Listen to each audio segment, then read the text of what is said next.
परम शांति, परम शांति।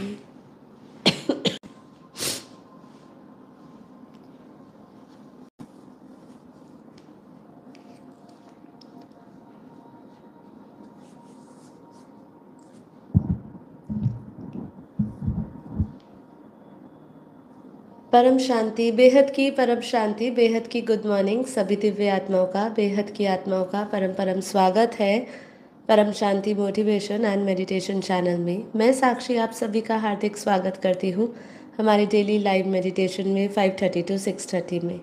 तो कैसे हैं आप सब? आशा करती हूँ आप सब अच्छे होंगे, बेहद के आनंद में होंगे, बेहद की खुशी और बेहद की परम शांति में होंगे। तो चलिए शुरू करेंगे आज का हमारा एपिसोड नंबर 818, 818 नंबर का एपिसोड है आज। तो फटाफट ज्वाइन कर लीजिए लाइव और शुरू करते हैं फिर हम अपनी चर्चा। और आज की चर्चा बहुत विशेष है। आज हम बात करने वाले निस्वार्थ सेवा के बारे में, ऊर्जा के विज्ञान की बात करने वाले हैं। ये आज इसलिए महत्वपूर्ण है क्योंकि हमारे उपनिषदों में एक बात कही जाती है कि सुख की कामना जो होती है ना, वो हमेशा हमें रुलाती है, जलाती है।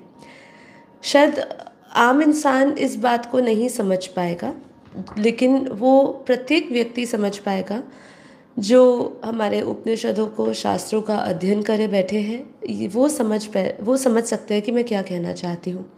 क्योंकि सुख की कामना हमें जलाती है, वो कैसे हो सकता है? वो ऐसे ही होता है जैसे कि हम जो चीज़ के पीछे भाग रहे हैं, वो जो उससे जो हमारा जो उससे मोह है, जो उससे ममता है, जो उससे प्रेम है, ठीक है, वो हमें सुख तो देता है, लेकिन जब वो हमारे जीवन में नहीं रहता है तो फिर उसी सुख की कामना से हमें दुख होता है। इसलिए आपको याद हो, अगर हमने थोड़े दिन पहले एक एपिसोड किया था, बहुत लंबा हमने चर्चा नहीं करी थी उसमें, लेकिन क्या आप भगवान की चाह कर रहे हो या आप भगवान से चाह रहे हो, हमने इसकी चर्चा करी थी। वो एपिसोड नंबर था 814, 4 दिन पहले का हमारा वो एपिसोड था जिस पे हमने चर्चा करी थी। ये बहुत ही महत्वपूर्ण विषय है, ना केवल उन लोगों के लिए, वो अभ्यासी लोगों के लिए जो ज्ञान योग में है, वो लोगों के लिए भी जो भक्ति योग में है। ठीक है, मतलब या वो भक्ति मार्ग से जुड़े हुए हैं, चाहे वो ज्ञान मार्ग से जुड़े हुए हैं, चाहे वो कर्म मार्ग से जुड़े हैं, जो भी मार्ग उन्होंने अपनाया है अपने जीवन में, प्रत्येक मार्ग में चलते हुए निस्वार्थ भाव, हम जो भी प्रार्थना कर रहे हैं, हम योग कर रहे हैं, साधना कर रहे हैं, हम ज्ञान सुन के किसी से जुड़ रहे हैं, कोई भी आप मार्ग अपनाएं, लेकिन अगर हमने उसमें किसी भी प्रकार का स्वार्थ जोड़ा हुआ है तो वो जो हम चाह रहे हैं, पहले तो जो उससे हमें प्राप्ति होगी, वो प्राप्ति हमें नित्य नहीं होगी, वो शाश्वत नहीं होगी। और उससे जो प्राप्ति हो रही है, वो हो सकता है आपका भौतिक सुख, आपका भौतिक आनंद बढ़ा दे, लेकिन जो आत्मिक आनंद बढ़ना चाहिए वो नहीं बढ़ेगा। आज हमने फिर से इस बात पे चर्चा करने का क्यों हमने निर्णय लिया, क्योंकि अक्सर हम जब सेवा करते हैं, चाहे वो आपकी तन की सेवा हो, चाहे वो आपकी मन की सेवा हो, चाहे वो धन की सेवा हो, मतलब जिस भी प्रकार से आप अपना प्रेम, अपना समर्पण दिखा रहे हैं, जो भी आपकी यथार्थ शक्ति है, पर जब भी हम उस सेवा में कहीं ना कहीं अपना स्वार्थ जोड़ते हैं, तो वो स्वार्थ, जिस स्वार्थ से हम आके ये सेवा करते हैं, ये सोचते हैं कि हमें यहाँ प्राप्ति होगी, हम जा रहे हैं, जैसे कि बापूजी ने पहले बताया हुआ है कि 1 नवंबर से पहले जो भी लोग सेवा करते हैं, वो सेवा का जो भी बापूजी उनको गिफ्ट दे रहे हो या उनको वरदान दे रहे हो, वो सब बात अगर हम जानते हैं या समझते हैं, उसके अनुसार हम ये सोचते हैं कि हमें ये मिल जाए, वो मिल जाए, या यहाँ पे आके हम सेवा कर ले, यहाँ पे आके हम योग कर ले और हमें ये मिल जाए। लेकिन आप सिर्फ आपके अंदर यही भाव है कि मुझे मिल जाए, लेकिन आपके अंदर उस भाव में समर्पण नहीं है, तो वो सेवा का कोई काम नहीं, मतलब वो सेवा आपके किसी काम की नहीं। सेवा में समर्पण होना बहुत ज़रूरी है। इसी के साथ यहाँ पे ये कहना चाहूँगी कि जैसे कोई आश्रम आते हैं, अब यहाँ पे हमारा जो आश्रम है, जो बापूजी ने आश्रम बनाया है, या यहाँ पे जो आश्रम में सेवा देने आते हैं, सेवा इन द सेंस अपने तन की सेवा, जो भी आश्रम संभालने आते हैं या आश्रम की जो भी पूरी क्रियाएं रहती है वहाँ पे उन अपना सहयोग देते हैं। अब उस सहयोग में, उस क्रिया में यदि उनके अंदर, क्योंकि क्या है कि बापूजी ने क्या कहा है, ये जो ज्ञान है, इस ज्ञान पे चलना मतलब तलवार पे चलने वाली बात है। सर्वस्य त्यागी, सर्वस्य वैरागी, सर्वस्य जो आत्माएं जो है, जो बेहद के विश्व में जाएंगी, वो होगी बेहद की विश्व कल्याणकारी आत्माएं। ठीक है। अब वो विश्व कल्याणकारी जो आत्माएं हैं, उनका स्वभाव कैसा होगा? बेहद के वैरागी और बेहद के तपस्वी। हो सकता है आप अपनी हर एक सुख सुविधाओं में, घरों में रह रहे हो, जब आप आश्रम आते हो आपको वो सुख सुविधाएं प्राप्त नहीं होती है। ठीक है, क्योंकि ये दूसरे आश्रमों की तरह तो है नहीं कि आप यहाँ पे आइए, आपको हम एसी वाला कमरा देंगे, आपको अच्छा ठान भान से रखेंगे, आपको किचन भी तैयार मिलेगी, आप आइए, आपको एक कैंटीन मिलेगी, वहाँ पे आइए, भोजन करिए, पैसे दीजिए, ऐसा कुछ भी नहीं है। जैसे व्यक्ति अपने घर में सेवा करता है, उसको हर एक कार्य करना पड़ता है, वैसे ही आश्रम में भी उसको हर एक कार्य करना पड़ता है। हमारे जैसा बाप साधारण है, वैसे उनका आश्रम, उनका रहना सहना भी बिल्कुल साधारण है। मैं यहाँ पे इसलिए कह रही हूँ ये सब बातें, क्योंकि जो यहाँ पे आने वाले होते हैं उनकी बहुत आस होती है, या वो ऐसे अपने माहौल में रहते हैं जिनसे, जहाँ पे उनको हर एक सुख मिलता है, सब कुछ रेडीमेड मिलता है, और जब हम यहाँ पे आकर पूछते हैं कि यहाँ पे किस प्रकार की हमें सेवा देनी पड़ेगी, तो यहाँ पे सिंपल वही प्रकार की सेवा देनी है जो आप घर पे काम करते हैं। अब घर पे आप काम नहीं करते हैं और घर पे आपके पास सारे सुख सुविधा है, तो वो यहाँ सुख सुविधा नहीं मिलेंगे। यदि आपके मन में ये भाव है कि वहाँ पे सब कुछ हमें पका पकाया मिलने वाला है, यहाँ पे तो आपको कमरे साफ से, अपने कमरे भी साफ खुद ही करने पड़ते हैं। ठीक है, ये होते हैं त्यागी तपस्वी। मतलब बापूजी ने क्या कहा, जिसको 4 रोटी की भूख होती है, वो अगर 2 रोटी खाता है तो उसकी त्यागी तपस्या गिनी जाती है। लेकिन अगर उसको भूख ही इतनी है और उतना ही वो खा रहा है, तो उसमें त्याग और तपस्या क्या? जो आप घर में सुख सुविधा प्राप्त कर रहे हो, आश्रमों में जाके वो सुख सुविधा नहीं मिलती है। और अगर आपका उसके प्रति संकल्प चलता है, या आप नहीं वहाँ रह पाते, टिक पाते, तो फिर आपका वो सेवा समर्पण का, या वो उसके साथ जो प्राप्तियाँ जुड़ी है, वो फिर आपको नहीं मिलती है। ठीक है, तो पहले तो हम ये निस्वार्थ सेवा का कॉन्सेप्ट समझे, क्योंकि जैसे हमने देखा है कई धर्मों में ऐसी काफ़ी ऐसी चीज़ें की जाती है। जैसे सिख धर्म में बड़े बड़े जो अ, पैसे वाले लोग भी होते हैं, वो भी जाके गुरुद्वारों में जब सेवा देते हैं, जब वो 40 दिन का संकल्प करते हैं, हम 40 दिन आके सेवा करेंगे, हो सकता है उससे भी पीछे जुड़ा हुआ उनका कोई स्वार्थ हो, कोई उन्होंने इच्छा रखी हो परमात्मा से, और वो 40 दिन का रखते हो। लेकिन उसके सिवा भी कई लोग हैं जो निस्वार्थ भाव से पूरे रोज़ जाके वहाँ पे झाड़ू लगाना, जूते साफ करना, कोई भी प्रकार के आश्रम में सेवा लेते हैं। तो जब वो गुरुद्वारों में ऐसे, जब जब हम ज्ञान मार्ग में जब हम भक्ति मार्ग में भी ऐसा देखते हैं कि लोगों के अंदर ये संकल्प, ये भावनाएं होती है, तो ज्ञान मार्ग में जब हम जुड़ते हैं तो ये भावनाएं और हमारी शक्ति और ये भावना और बढ़ जाती है। ठीक है, निस्वार्थ सेवा से बहुत सारे फायदे हैं, लेकिन वही स्वार्थ में करी हुई सेवा, उसका जो फल मिलता है या उससे जो प्राप्ति होती है, वो आपको क्षणिक होती है। मतलब वो आपको क्षणिक भी होती है, वो आपको ये भी हो सकता है कि वो आपको सिर्फ इस धरती लोक तक सीमित रखे। जब आपको अमर लोक जाना हो, जब आपकी आत्मा की रियल यात्रा शुरू हो, उस समय आपको वो पावर या वो शक्ति ना मिले, क्योंकि वो सारी शक्ति जितनी भी आपने अर्जित करी थी अपने पुण्य से, अपनी सेवा से, अपने सेवा में सब कुछ आ गया, तन की सेवा, मन की सेवा, धन की सेवा, किसी भी प्रकार की सेवा में अगर आपने वो करी, ठीक है, तो अगर आपका वो स्वार्थ रहा, तो वो स्वार्थ के कारण आपको उससे जो खुशी मिलनी चाहिए वो खुशी नहीं मिलेगी। ठीक है, वो मिलेगी तो आपको यहीं तक ही सीमित रखेगी, वो आपकी यात्रा को आगे नहीं बढ़ाएगी, आत्मा की उन्नति नहीं करेगी। इसका इसका जो हम आज बात कर रहे हैं, इसका बहुत सारी चीज़ों से जुड़ाव है।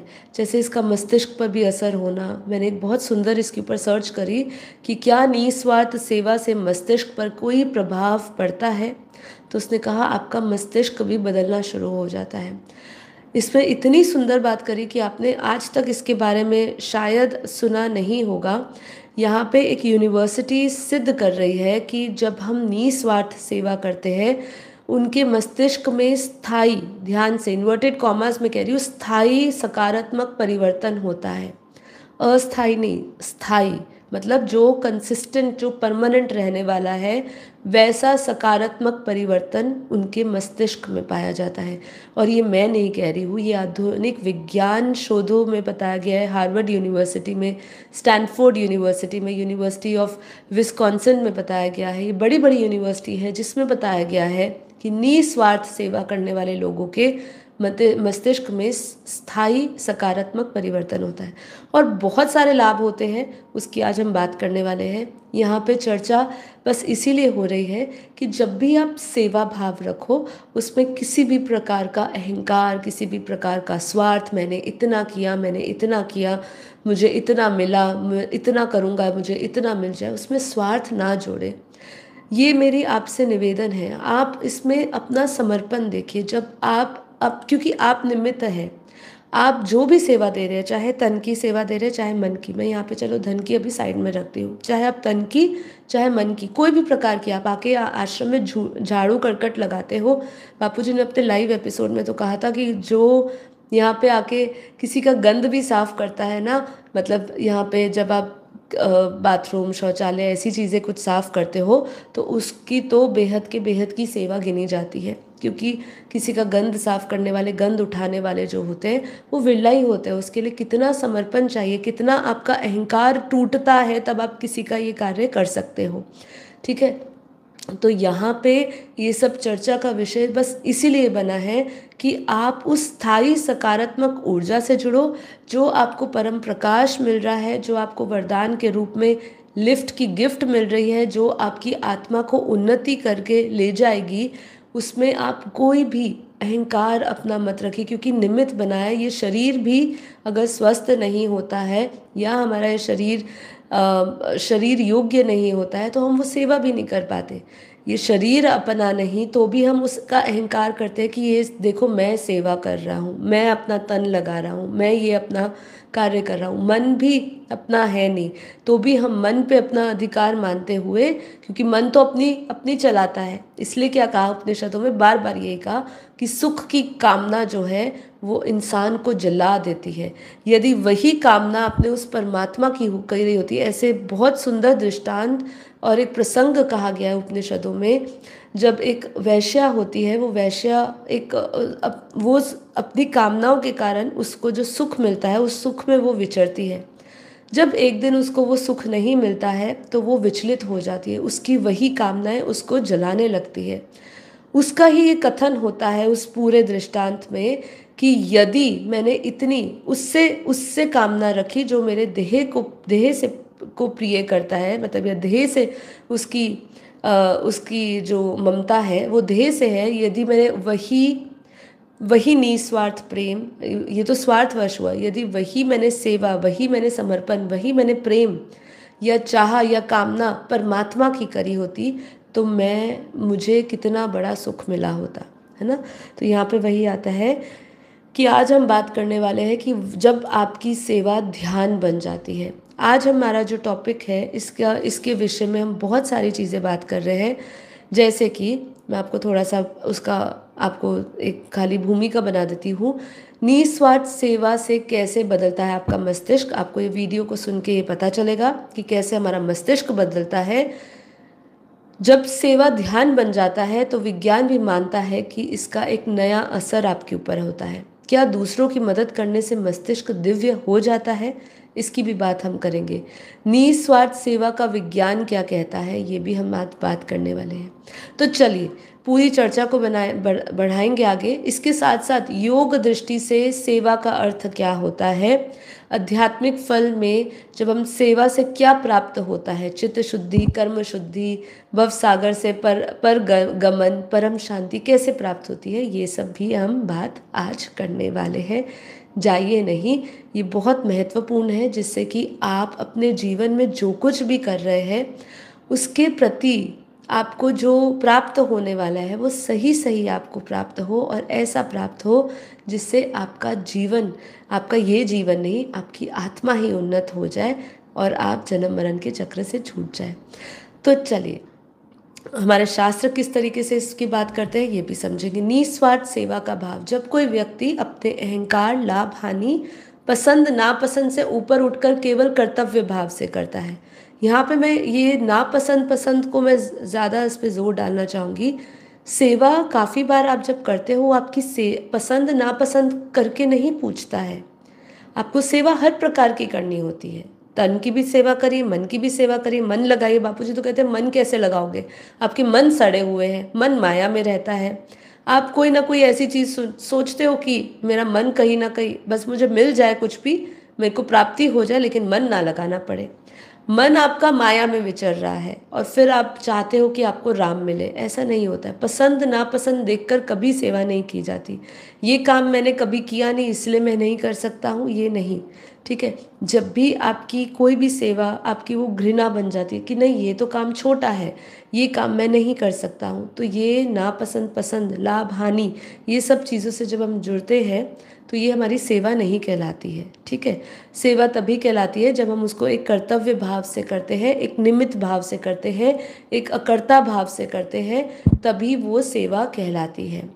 ये जानते हैं कि मैं कुछ नहीं कर रहा हूँ, मुझसे परमात्मा ही कार्य करा रहा है। इसमें भी बहुत बड़ा तर्क है। दिक्कत क्या आती है कि हम ये अक्सर अपने शब्दों में तो बोलते हैं, अपनी वाणी में कहलाते हैं, लेकिन वाणी और वर्तन दोनों अलग होते हैं। जब वाणी और वर्तन दोनों साथ में नहीं चलेंगे ना, तो आपका ही नुकसान होगा, किसी का नुकसान नहीं होता। ना समझाने वाले का, ना बोलने वाले का कोई नुकसान नहीं होगा। जब आपकी वाणी ये कह रही है बार बार कि मैं कुछ भी कर रहा हूँ, मुझसे परमात्मा करवा रहा है, लेकिन आपका वर्तन आपके सेवाधारियों के साथ, आपके लोगों के साथ, आश्रम में व्यवहार, या वो कटा कटा रहना, या अपना वो पद दिखाना कि भाई मैं तो इतना बड़ा हूँ, ऐसे कुछ भी आप अगर आप स्वभाव संस्कार रखते हो या वर्तन रखते हो, तो उसके अंदर ये शब्दों का इस्तेमाल करना कि मैं कुछ नहीं कर रहा, मेरे से तो करवाया जा रहा है, ये कहने का कोई लाभ नहीं है, क्योंकि आपका वाणी और वर्तन दोनों अलग है। इसलिए हमेशा हर चीज़ पे ध्यान करिए, अपने आप में ही चेक और चेंज करिए, क्या मैं इसको शुद्ध भाव से कह रहा हूँ या मैं सिर्फ ऊपरी सतह पर कह रहा हूँ क्योंकि मुझे ये पाठ पढ़ाया गया है। तोते माफक हमने रट लिया है कि हम जो कर रहे हैं हमसे करवाया जा रहा है। इसको जितना कहना आसान है उतना ये भाव लाना मुश्किल है। यदि ये भाव होता तो हमारी वाणी वर्तन में ना अहंकार झलकता, ना हम किसी के ऊपर अधिकार जमाते, ना हम किसी के ऊपर डोमिनेट करते कि हाँ ये तुम ये करो क्योंकि मैं यहाँ पे ये हूँ, मैं ये वो हूँ, कुछ भी हो सकता है। ठीक है, वह सेवक भाव उसे नम्रता, पवित्रता और गहन आत्मिक शांति और संतोष प्रदान करता है। जब भी आप कोई सेवा करते हैं, ठीक है, तो ध्यान रखिए कि सेवा आपके अंदर हमेशा नम्रता लाएगा, सेवा आपके अंदर पवित्रता लाएगा, आपकी आत्मिक संतोष आपके जीवन में बढ़ेगा। हमें हमारे जीवन में काफ़ी बार इन सब की कमियाँ दिखती है। हम किसी संस्था से तो जुड़े होते हैं, हम वहाँ पे उस संस्था में जो धारणाएं बताई जाती है वो धारणाओं से भी जुड़ते हैं, लेकिन यहाँ पे एक चीज़ समझे, कोई भी धारणाओं से हम जब जुड़ते हैं, यदि हम उस धारणाओं पे ज़ोर ज़बरदस्ती से चलते हैं तो कहीं ना कहीं वो सेवा भाव में ना नम्रता झलकती है, ना पवित्रता झलकती है, ना आत्मिक संतोष, क्योंकि आपके ऊपर एक बहुत बड़ा दबाव होता है। क्योंकि हम उस दबाव के नीचे चल के जब काम करते हैं तो वो हमें, हमारी ऊर्जा जो है, ऊर्जा एक तो उसमें क्षति ज़्यादा होती है क्योंकि आप पर किसी चीज़ का दबाव है, आपको हल्के होके कोई भी कार्य करना होता है। मतलब जब आप उसके पीछे का नित्य ज्ञान जान जाते हो तो जाके आपका ये भाव प्रकट होता है जिससे आपको भारीपन नहीं लगता है। ठीक है, तो ये सब अनुभव का विषय आप जब करेंगे तो पता चलेगा सेवा किस भाव से करनी चाहिए। सेवा 3 भावों से की जा सकती है। पहले तो हम फल भाव से करते हैं कि मुझे बदले में कुछ मिले, हम तो ये ज़्यादातर करते हैं, ज़्यादातर लोगों का यही रहता है। कर्तव्य भाव से कि ये मेरा धर्म है इसलिए मुझे करना चाहिए, काफ़ी बार इस भाव से लोग करते हैं। ईश्वर भाव से कि यह कार्य परमात्मा के लिए है, मैं केवल एक माध्यम हूँ। तो उसमें से आप ही डिसाइड कर लीजिए कि तीनों भाव में से कौन सा भाव सर्वश्रेष्ठ है आपके लिए। आपकी बुद्धि में क्या सबसे पहले आता है। आगे सच्ची निस्वार्थ सेवा तीसरे भाव में होती है, ये हमारा ज्ञान कहता है, या हमारा ये उपनिषद शास्त्र समझाते हैं कि ईश्वर भाव से जो सेवा भाव होता है वो सबसे उत्तम सेवा कही जाती है। जब सेवा को करता मैं नहीं वह हो जाता है, तब ये निस्वार्थ सेवा कहलाती है। सेवा से क्या क्या क्या प्राप्त होता है। अहंकार का क्षय सबसे पहले, इसलिए आज का टॉपिक ही हमने इस तरीके से रखा कि भाई जब आप निस्वार्थ सेवा करते हो तो आपके अहंकार का विसर्जन होता है। बड़े बड़े सिखों में बड़े बड़े लोग, बड़े बड़े पैसे वाले लोग क्यों किसी का जूते साफ करने जाएंगे, ठीक है। ये जो है ये उनके अहंकार को नष्ट करता है और ये उनके मन को शुद्ध करता है। ये जब वो डाउन टू अर्थ रहते हैं, जब वो एकदम ज़मीन पे रहते हैं, आसमान में नहीं उड़ते, उनका अहंकार जब नष्ट रहता है तो उनको जो भी प्राप्ति होती है या जो भी उनको उपलब्ध होता है वो उस उपलब्धि को, उस प्राप्ति को सही जगह पे चैनलाइज कर सकती है। चाहे वो उसका तन की सेवा हो, चाहे वो उसकी धन या मन की सेवा हो, वो सही जगह पे चैनलाइज कर सकती है। जब आपका धन भी, चाहे आपका मन भी और आपका तन जब सही जगह पे नहीं लगता है तो आपकी ऊर्जा में असंतुलन भाव आता है और वही कारण बनता है आपके किसी भी कष्ट का। तो अहंकार का क्षय होना, सेवा करने से मैं का भाव मिटता है ना। वही सिख, वही व्यक्ति जो घर में अपने जूते भी किसी नौकर को बुलवा के मंगवाता हो और पहनवाता हो, और वही जब किसी के जूते साफ करता है तब उसको ये पता चलता है, अहमियत पता चलती है, लोगों की अहमियत पता चलती है। उसके अंदर वो विनम्रता आती है, वो पवित्रता होती है, उसके अंदर एक स्वभाव में शुद्धता आती है, ठीक है। तो ये सब से उसका अहंकार भाव जो है, मैं भाव है, वो नष्ट होता है, उसका विसर्जन होता है। हृदय की शुद्धता बढ़ती है। जब हम किसी का भी भला करने का सोचते हैं तो भीतर में जो विकार है वो पिघलने लगते हैं। बहुत महत्वपूर्ण बात है। बापूजी कहते हैं कि आप जब आश्रम में आते हैं, आश्रम में आपका कारण शरीर चार्ज होता है, यहाँ पे आपको पावर मिलती है, आपके विषय, आपके विकर्म विनाश होते हैं। जब बापूजी लाइव आते थे, जब यहाँ पे आते थे, यहाँ पे संगत इकट्ठी होती थी, बहुत सारे भाई बहन इकट्ठे होते थे, तो बापूजी कहते थे कि इस समय इतनी ऊर्जा यहाँ पे है कि आपके विकार भी नष्ट हो जाते हैं। क्यों, कैसे होते हैं? जब आप सेवा भाव से यहाँ पे आते हैं, आपके हृदय में शुद्धता कैसे बढ़ती है, आपके भीतर की बहुत बड़ी प्राप्ति है। और यही चीज़ तो हम चाहते हैं कि हमारे जो विषय विकार है, क्योंकि जहाँ पे मैंने कहा कामनाओं की आग हमें सुख की ओर मोड़ती है, पर वो कामनाओं की आग हमें वास्तव में सुख की ओर नहीं मोड़ रही, वो हमें जला रही है। वही विषय विकार हमें पल पल जलाते हैं, ठीक है। अभी विषय विकार जो हमें पल पल जलाते हैं, इससे मुक्त होने का तो कोई उपाय ही नहीं है।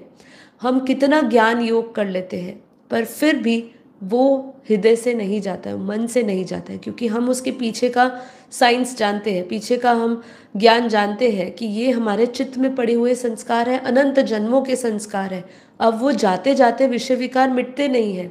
बार बार हमारा मन चंचल हो जाता है, बार बार हमारे भीतर वो पड़ी हुई कामना एक छोटी चिंगारी की तरह जलती है, और यदि उस समय हमें सही ज्ञान नहीं मिला होता, सही दिशा नहीं मिली होती, और वही चिंगारी हमारे भीतर आग बन जाती है। चाहे वो क्रोध के रूप में हो, चाहे वो लोभ मोह के अहंकार के रूप में हो। जब हम किसी का लोभ रखते हैं, जब हम किसी लोभ भी हमारे से गलत काम करा देता है, ठीक है, क्रोध भी हमसे गलत काम करा देता है। केवल यह कामनाओं की बात नहीं हो रही, मतलब काम की बात नहीं हो रही। काम, क्रोध, लोभ, मोह, अहंकार, किसी भी भीतर के विकार को नष्ट करना कितना आवश्यक है, चाहे आप भक्ति योग में जुड़े हो, चाहे आप ज्ञान योग में जुड़े हो, ठीक है। तो कितना ज़रूरी है। हृदय की शुद्धि ही होने के पश्चात ही आपको परमात्मा का सानिध्य प्राप्त होता है, परमात्मा की कृपा प्राप्त होती है, परमात्मा से पावर आती है, और वही पावर से आपके भीतर जो है परिवर्तन और बढ़ता है। लेकिन वो हृदय की शुद्धता कितनी ज़रूरी है, ठीक है।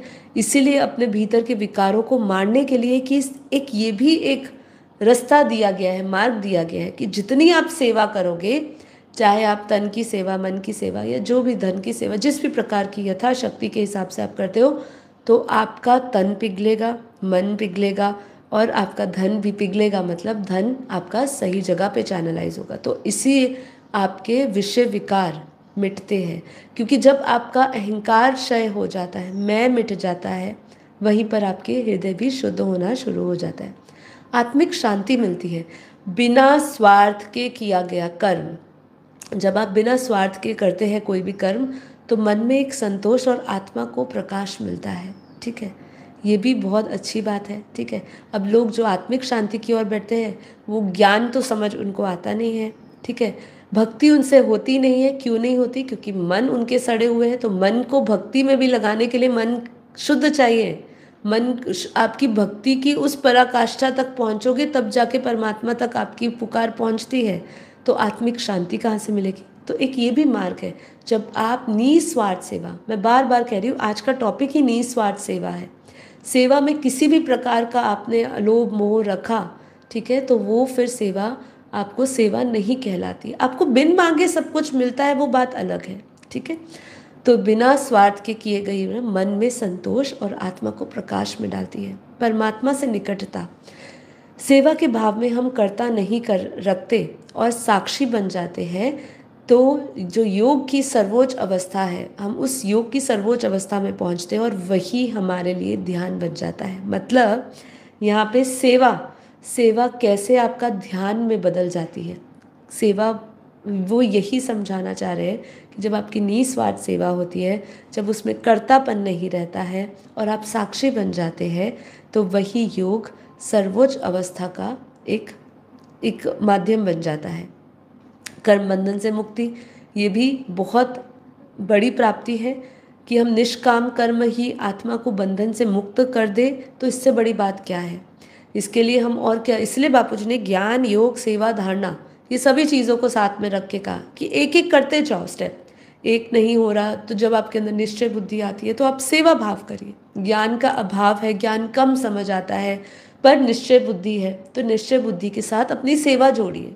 जब आप सेवा जोड़ोगे तो आपको उसके सामने आपको बहुत शक्ति मिलती है, परमात्मा का बहुत प्रकाश मिलता है। आपको हेल्पलाइन जो मिलती है वो परमात्मा के प्रकाश का ही एक हिस्सा है। वही आपको हेल्पलाइन आपके सारे भव सागर से, आपकी सारी समस्याओं से आपको दूर करती है। ये बहुत सुंदर प्राप्तियां है। देखिए, वही हमेशा मैं यही कहती हूँ, जिसने इसको प्राप्त किया है वही जान सकता है कि मेरी ये बातों का, चाहे छोटी छोटी बातें हैं, लेकिन इस प्राप्तियों का कितना बड़ा महत्व है आपके जीवन में।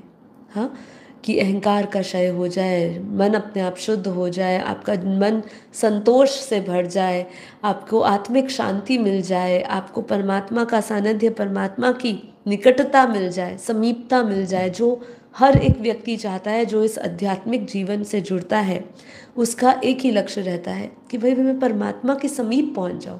वो है क्या? ठीक है, वो है कौन? वो कहाँ है? वो कहाँ रहता है? कैसे क्या करता होगा? ये पूरी सृष्टि कैसे चला रहा है? ऐसे अनगिनत सवाल जो उसको परमात्मा के प्रति जो जिज्ञासा है, वो उसको, उस जिज्ञासा ही वो निमित्त बन जाती है उसको उस परमात्मा के निकट लाने के। कितना इसमें मुझे आपसे बात करते करते ही मुझे गूज़बम्प हो रही है कि ये प्राप्ति कितनी है, और ये प्राप्ति का यदि हमें एक क्षण भी प्राप्त हो रहा है अभी जीवन में, तो हम कितने भाग्यशाली हैं। इसलिए बापूजी ने कहा कि विश्व परिवर्तन जो है, विश्व का कल्याण कौन करेगा? अपने लिए जीने वाले तो सभी जानवर हैं। सभी जानवर, चाहे उन्होंने मनुष्य देह लिया है, लेकिन अपने लिए जीने वाले सभी जानवर हैं। एक जानवर भी अपने बच्चे को भी पालता है, उसको खाना देता है, उसका पोषण करता है। ठीक है, ये जानवर का भी कर्तव्य है, और ऐसे मनुष्य का भी कर्तव्य है। वो इस कर्तव्य को बहुत बड़ा कार्य और ये समझता हूँ मैंने जीवन में उखाड़ लिया है, तो कोई फायदा नहीं है। अपने लिए जीने वाले हमेशा वो जानवर ही कहलाएंगे, चाहे वो जीव, चाहे वो किस भाव में हो, चाहे वो शरीर उसको मिला हो। ठीक है, तो इसीलिए ये सेवा की जो प्राप्तियां हैं, उसके ऊपर एक नज़र मार के देखिए, और फिर देखिए आपको कितना भगवान ने ये जो शरीर दिया है, और इस शरीर के माध्यम से आप जो ज्ञान प्राप्त कर सकते हो, जो शुद्धिकरण कर सकते हो, वो एक जानवर नहीं कर सकता। जानवर, एक एक चीज़ आपको और समझाऊं, 84 लाख योनियों में जब मनुष्य भटकता है, जब वो, आप सोचिए एक बार एक उस मनुष्य का जीवन एक जानवर की तरह होकर सोचिए कि अगर वो जानवर होता, तो अभी तो उसके पास बुद्धि है, इसलिए वो इस सेपरेट भी कर पा रहा है कि ये योनि होती है, ये योनि होती है। कुत्ते को क्या पता और कौन कौन सी योनियां होती है, उसके पास तो इतना इतना उसके पास विवेक नहीं है, इतना उसके पास बुद्धि नहीं है। आप सोचिए वो उस पशु योनि से, जानवर योनि से कैसे वापस मनुष्य बनेगा, उसके लिए कितना पुरुषार्थ होता होगा। पहले के ज़माने में तो ऋषि मुनि आ जाया करते थे, उनके पास ऐसा कई उनका कई जन्मों का ऐसा ज्ञान हुआ करता था कि किसी श्राप होने के कारण या किसी विषय विकारों के कारण वो अगर गलती से किसी योनि में भी चले जाते थे, तो उस समय कोई व्यवस्था की जाती थी कि वो उस योनि से उठ के मनुष्य योनि में आए। पर आप सोचिए कि अगर किसी को कुत्ते का जीवन मिला हुआ है, वो बेचारा क्या पुरुषार्थ करेगा, उसके पास क्या ज्ञान है। वो तो जीव बुद्धि है, उसके पास तो कुछ ज्ञान ही नहीं है, उसको तो पता ही नहीं है कि मैं और कौन सी योनि में जा सकता हूँ। आज के कलयुग में कौन उसको मदद करेगा कि इस योनि से तू बाहर निकल के भाई तू मनुष्य योनि में आ, और फिर परमात्मा को लगा। आप लॉजिकल रीजनिंग तो सोचिए, मतलब बुद्धि तो लगाई, यहाँ तो मनुष्य की हालत जानवर समान हुई हुई है। तो जो पहले से जिसको जानवर शरीर मिला है, वो क्या अपनी बुद्धि या विवेक लगाएगा? सोच कर देखिए। और फिर हम सोचते हैं कि हम अच्छे कर्म करके अच्छी योनि में जाएंगे, पॉसिबल ही नहीं है। ठीक है, तो जब कभी कभी कोई कहते हैं कि जिस योनि में जो है वो उसी योनि में रहता है, मनुष्य योनि से गिरा जा सकता है, क्योंकि हम देवता से मनुष्य, मनुष्य से अब जानवर समान हो गए हैं। लेकिन जो पहले से ही जानवर योनि में, वो कैसे बेचारा उठेगा? सोचने की बात है ना। ठीक है, आज ना उसको कर्मों का ज्ञान, ना कोई ऐसी उसको विशेष पावर मिल रही है, ना कोई परमात्मा उसको मिल रहा है। ठीक है, पहले तो परमात्मा का ज्ञान कहीं ना कहीं उसको ऐसा वायुमंडल हुआ करता था, ऋषि मुनियों के साथ रह के पता नहीं ऐसे दिखाया जाता है, तो ऐसे हुआ भी करता होगा कि पहले जैसे जानवर भी बोलते थे, जानवरों को भी ज्ञान था, उनको ज्ञान सुनने, उनकी ऐसी सिक्स सेंसेस या ऐसी शक्तियाँ दिखाई जाती थी। तो पहले ऐसा वायुमंडल होगा तो ऐसा होता होगा, लेकिन आज कौन बचाएगा? आज कौन आपको बड़ा बाहर लेकर आएगा?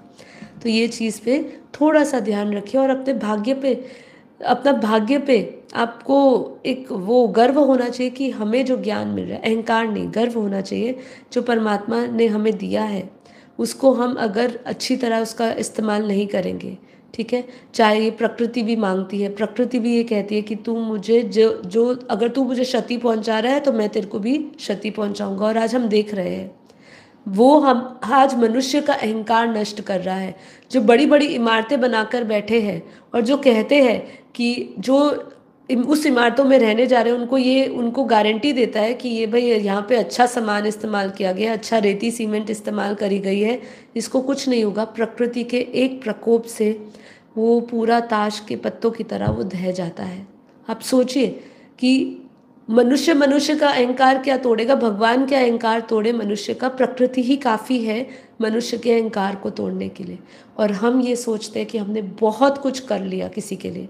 ठीक है, तो आपके ना आप कर रहे हो और ना आपके करने से कुछ हो जाएगा। आप जो सेवा कर रहे हो वो सेवा सिर्फ और सिर्फ अपने लिए कर रहे हो, अपने स्वार्थ के लिए कर रहे हो। इसलिए मनुष्य जीवन ही पूरा स्वार्थी है, चाहे वो किसी भी चीज़ से जुड़ जाए उसमें उसका स्वार्थ हमेशा रहेगा।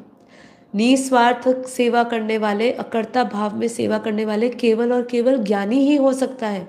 भक्ति करने वाला व्यक्ति भी कभी भी निस्वार्थ सेवा बहुत कम, मतलब पहले किया होता था, पहले मीरा करती थी, हनुमान की सेवा हनुमान जो करते थे सेवा करते थे, पर वो तो खुद भगवान के अवतारी पुरुष हुए कह सकते हैं ये, तो उनके अंदर ये शक्ति थी।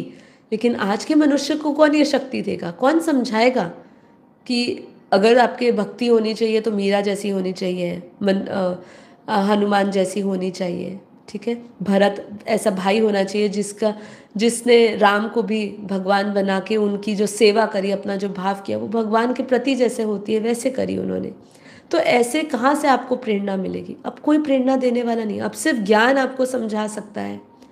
ठीक है, अब इसका जो बहुत महत्वपूर्ण हिस्सा है वो हम बात करने वाले हैं। देखिए हमारे शास्त्रों में भी सेवा को यज्ञ समान करने के लिए कहा गया है कि देवताओं ने भी यज्ञ द्वारा यज्ञ की पूजा की, यानी सेवा स्वयं ईश्वर की उपासना है। जब आप सेवा निस्वार्थ करते हैं, वेदों में कहा है वो यज्ञ के समान होती है, वो ईश्वर को समर्पित जब होती है तो ईश्वर की ही उपासना बनती है। अपने यज्ञ शब्द का मूल अर्थ केवल अग्नि में आहुति देना नहीं है, बल्कि अपने स्वार्थ का दाह कर देना है। ये बहुत ही महत्वपूर्ण बात है। जैसे मैंने कहा, ये आपके अहंकार का विसर्जित करता है। वैसे ही जब सेवा को यज्ञ कहा गया, वो यज्ञ इसलिए कहा गया, केवल यहाँ पे आप एक जैसे अग्नि में आहुति देते हो, ये वो यज्ञ नहीं है। ये वो यज्ञ है जिसमें आप अपने स्वार्थ को जला रहे हो, उसका दाह कर रहे हो। जो व्यक्ति अपने हित के लिए नहीं, लोक कल्याण के लिए कार्य करता है, वही यज्ञिक भाव में जीता है। इसीलिए वैदिक दृष्टि में निस्वार्थ सेवा को ही सच्चा यज्ञ कहा गया है। ठीक है। उपनिषदों की दृष्टि में सेवा से आत्मशुद्धि की बात करी गई है। तो हमारा ईश्वास्य उपनिषद में श्लोक नंबर 2 में भी ये क्लियर किया है कि मनुष्य को कर्म करते हुए ही 100 वर्ष तक जीने की इच्छा करनी चाहिए, क्योंकि इसी मार्ग से वह कर्म फल के बंधन से मुक्त होता है। ठीक है। मतलब आप जब तक जी रहे हो, कहने का यहाँ भाव क्या है कि जब तक आप जी रहे हो, आप निस्वार्थ सेवा या इच्छा से जब आप जुड़ते हो, तभी आपका जो कर्म फल है के बंधन से आप मुक्त होते हो। ठीक है। सेवा को योग बना देना, ये कैसे हो सकता है? श्री कृष्ण ने अर्जुन से कहा कि यज्ञार्थ जो कर्म यज्ञार्थ यानी ईश्वर और लोक कल्याण के लिए नहीं होता है, वह बंधनकारी होता है। तो सेवा को योग बना देना, ये बड़ी अवस्था है। ये वही अवस्था है जिसमें सेवा कर्म नहीं ध्यान बन जाता है। निस्वार्थ सेवा वहाँ कर्म योग से भक्ति योग की ओर पुल बनाता है। मतलब आप जब कर्म योग से भक्ति योग और भक्ति योग से शुद्ध भक्ति से आपको फिर ज्ञान प्राप्त होता है। भक्ति का ही फल जो है वो आपको ज्ञान मिलता है। और अहंकार की विलय की तो हमने बात कर ही ली है कि कैसे आप जब विनम्रता से, सेवा भाव से, समर्पण से कोई भी कार्य करते हैं तो ये आपका अहंकार का विलय करता है। योग दृष्टि से भी सेवा क्या मतलब है? सेवा अहंकार का विसर्जन करता है। सेवा का अभ्यास अस्मिता यानी मैं पने को जलाता है, और जब मैं कर रहा हूँ ये भाव मिटता है, तब सेवा ध्यान बन जाता है और ध्यान समाधि में परिवर्तित हो जाती है। ठीक है। अब आध्यात्मिक फल इसका क्या मिलता है? चित्त की शुद्धि होती है। सेवा मन को निर्मल बनाती है। चित्त में जितने भी आपके पूर्व संस्कार पड़े हैं, जो आपकी बाधा बनते हैं, वो शुद्ध होते हैं सेवा भाव से। कर्मों से मुक्ति मिलती है। जब फल की अपेक्षा नहीं होती है तो कर्म बंधन भी नहीं जुड़ता है। भव सागर से परगमन, जो दूसरों में ईश्वर देखते हैं वही मुक्त होता है। आत्म भाव आपके अंदर आता है। जब आप सेवा भाव करते हो तो आप ये नहीं देखते मैं किसी व्यक्ति विशेष की सेवा कर रही हूँ, ये भी आत्मा है। बस आत्म भाव आपके अंदर प्रकट होता है और वही आपको मुक्त कर देता है। आत्मा अपने स्वरूप में स्थिर होकर परम शांति पाती है। ये है उसके आध्यात्मिक फल। अब बहुत विशेष चर्चा करने वाले हैं। ये चर्चा है कि ऊर्जा क्या होती है, ऊर्जा में क्या परिवर्तन आता है। यहाँ पे ये बता रहे हैं कि आध्यात्मिक और वैज्ञानिक दोनों दृष्टि से हम इसको समझेंगे कि इसका ब्रेन पे क्या इम्पैक्ट पड़ता है, न्यूरो साइंस क्या कहती है और चेतना ऊर्जा विज्ञान क्या कहता है।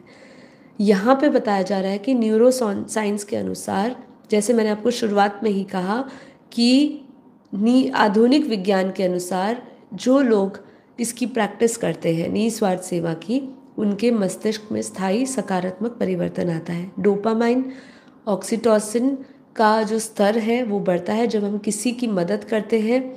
रिवॉर्ड सेंटर सक्रिय हो जाता है। हमारे भीतर एक रिवॉर्ड सेंटर है जिसको इन्होंने वेंट्रल स्टेरिडियम कहा है, वो सक्रिय हो जाता है। डोपामाइन हमें आनंद देता है। ऑक्सीटोसिन जो होता है वो आपके भीतर प्रेम, करुणा और जुड़ाव की भावना बढ़ाता है। मतलब आप एक कनेक्टेड फील करते हो। जैसे ही आप यहाँ पे बहुत सारे लोग जब सेवा में जुड़ते हैं, ना ये पूछा जाता है कि आप कौन से धर्म से हो, ये नहीं आप देखते हो कि कहाँ से आया है, कौन सी जगह से आया है, कौन से शहर से आया है, कौन से राज्य से आया है, छोटे घर से आया है, बड़े घर से आया है, ये कुछ आप नहीं देखते हो। बस आपका जो सेवा भाव होता है वो सेवा भाव ही आपके भीतर आपके आनंद देता है और आपके भीतर प्रेम बढ़ाता है। ठीक है। तो इससे व्यक्ति को गहरी आनंदमय शांति का भी अनुभव होता है, ऐसा विज्ञान सिद्ध कर रहा है। फिर जो हमारा एमिगडाला जो हमारा जो एक हिस्सा होता है जो भय और क्रोध से जुड़ा हुआ क्षेत्र होता है, निस्वार्थ सेवा करने वालों को से इसकी ओवर एक्टिविटी जो है, जो स्ट्रेस है वो घटता है। ये सब कौन सी यूनिवर्सिटीज़ बता रही है? स्टैनफोर्ड यूनिवर्सिटी, मैं मतलब रिसर्च के साथ बोल रही हूँ। हार्वर्ड यूनिवर्सिटी, स्टैनफोर्ड यूनिवर्सिटी में इसके बारे में शोध किया गया है कि ऐसा पाया गया है कि जब आप कर्ता भाव से नहीं अकर्ता भाव से करते हो, जो आपका एमिगडाला जो है आपका वो भी शांत रहता है, ठीक है। और आपके जो ओवर एक्टिविटी या स्ट्रेस रहता है वो भी घटता है, जिससे एंग्जाइटी, स्ट्रेस, डिप्रेशन भी कम होता है। प्री फ्रंटल टॉक्स का भी विस्तार होता है। जो प्री फ्रंटल कॉर्टेक्स होती है हमारी, ठीक है, ये मस्तिष्क का वो हिस्सा होता है जो रेगुलेशन, सेल्फ रेगुलेशन करता है, डिसीजन में लेने में, मतलब निर्णय लेने की शक्ति होती है जिसमें। ये हमारा होता है प्री फ्रंटल कॉर्टेक्स, होता है हमारा जो ब्रेन का एक हिस्सा होता है।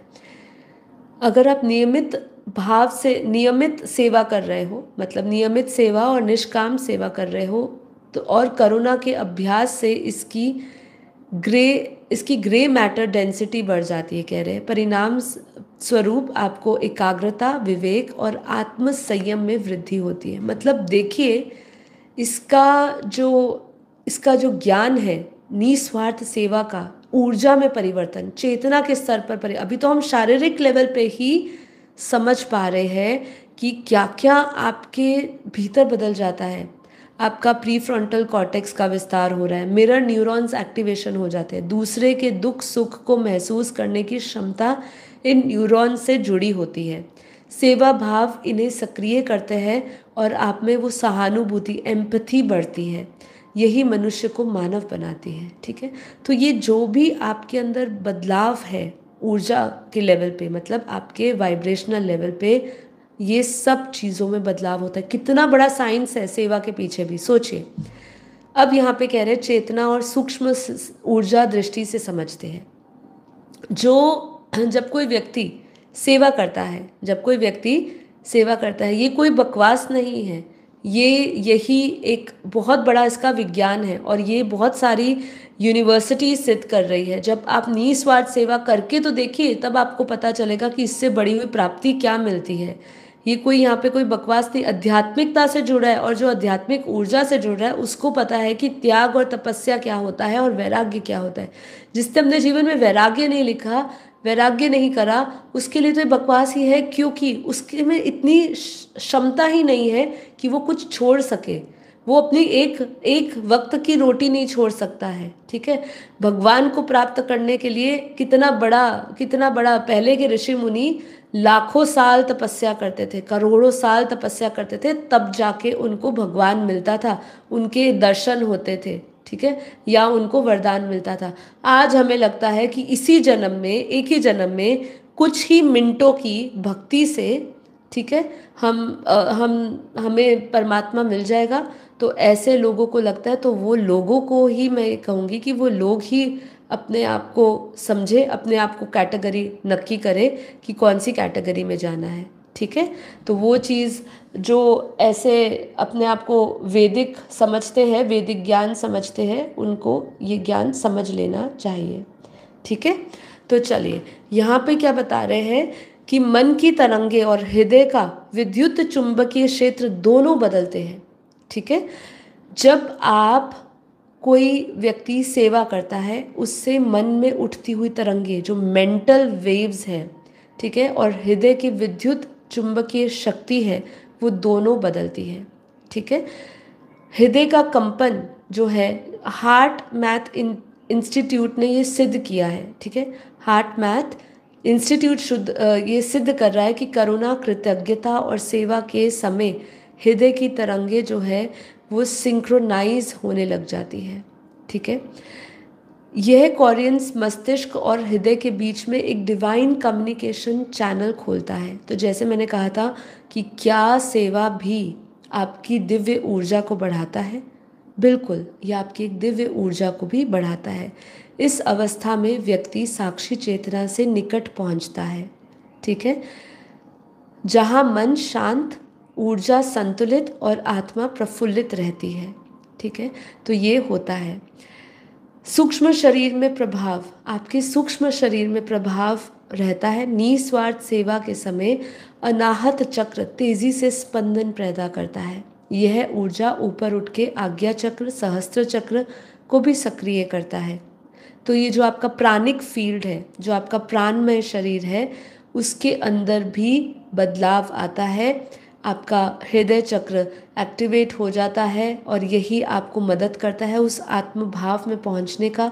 आज्ञा और चक्र और सहस्त्र चक्र भी सक्रिय होता है। परिणाम स्वरूप अहंकार ऊर्जा का क्षय और देवी चेतना का उदय होता है। ठीक है, तो यह वही स्थिति है जिसे वेदों में कहा गया है।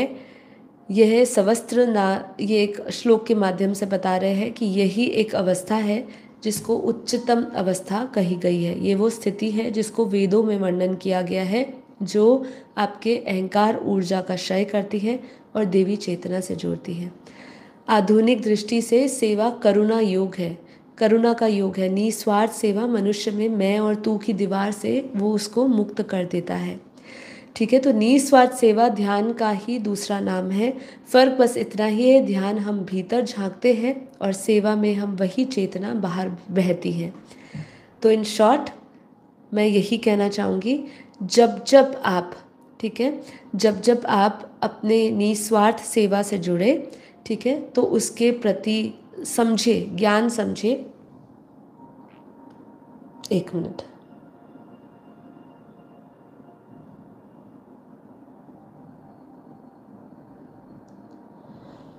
ठीक है, तो निस्वार्थ सेवा का जो इम्पोर्टेंस है वो आज हमने बात करी, और जिनको इसके बारे में समझना है वो समझे, जिनको नहीं समझ आता है तो कोई बात नहीं, ना समझ आए, लेकिन ये सत्य है। सत्य किसी के झुटलाने से बदल नहीं जाता, सत्य सत्य ही रहता है। ठीक है, तो चलिए अब आगे हम बढ़ेंगे। आखिरी के 10 मिनट आप सब योग करिए, मैं भी साइलेंस में आपके साथ योग करती हूँ थोड़ा, और फिर हम इस आज के एपिसोड को ख़त्म करेंगे। यदि आज का एपिसोड आपको अच्छा लगा तो आप इसको लाइक करिए, लोगों के साथ शेयर करिए, लोगों को निस्वार्थ सेवा का साइंस समझाइए कि भाई इससे आपको क्या क्या प्राप्तियाँ होती है, इससे आपके भीतर क्या क्या बदलाव आता है। जो स्व परिवर्तन चाहिए वो स्व परिवर्तन के लिए भी बहुत ज़रूरी है कि जब हम स्व परिवर्तन करें, ये आपकी न्यूरल रीवायरिंग भी करता है। तो हम स्व परिवर्तन का एक बहुत बड़ा हिस्सा